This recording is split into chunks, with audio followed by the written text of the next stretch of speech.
البنات الحلوة تقول لي انا بعمل ايه؟ يا ترى بتعملي ايه يا سمسمة؟ هقول لك هي دي ملوخية؟ لا. هي دي سبانخ؟ لا. دي خبيزة. اللي ما تعرفش الخبيزة، دي الخبيزة. بصي بقى، قبل ما ترغي يا بنتي يا سمسمة يا سماسم، صلي على النبي. كل من ليه نبي صلي عليه. اللهم صل وسلم وبارك عليك يا حبيبي يا رسول الله.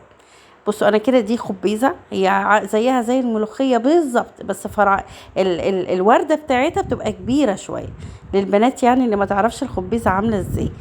فتقرطفيها، وبعد كده اول حاجه نقعيها بحبه ميه. الحوض بتاعك يبقى نظيف، اغسلي حوضك كويس جدا جدا جدا، عشان اللقمه ديت انت اللي هتاكليها.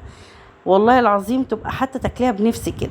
اغسلي حوضك وخلصي مطبخك، وبعد كده انقعيها في الحوض زي ما انا عامله كده، وحطيها في المصفى، واقعدي اغسليها مرتين تلاتة، عشان لو فيها طينه ترابه رملايه تبقى ايه نظيفه، تعرفي تاكليها بنفس. بصوا انا هقعد اغسلها كذا غسله عشان تبقى نظيفه. الخبيزه طريقتها سهله جدا على فكره، زيها زي الملوخيه، بس في ناس بتحط فيها حمص، وفي ناس تحط فيها حبه رز. انا بعمل انا بعملها بحبة رز، يعني حبة رز صغيرين كده على قد صباعينك الصغنطاطين كده.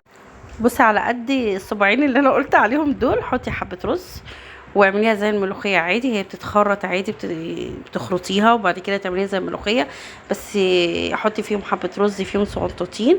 والرز ما تقوليش الرز هي هتبقى موجودة، لا هي هتتهري مع الخبيزة. بس كده، انا غسلتها كتير على فكرة، مش عشان الفيديو، انا بعمل حاجة دي تبقى كويسة.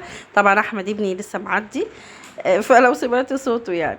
فبصوا المية نظيفة ازاي، عشان اعرف بس انا وعيالي نعرف ناكل الاكله تبقى نظيفه كده. اغسلي الاكل كذا مره. بصوا انا كده خرطت الخبيزه، وبعد ما خرطتها انا حطيتها في اكياس.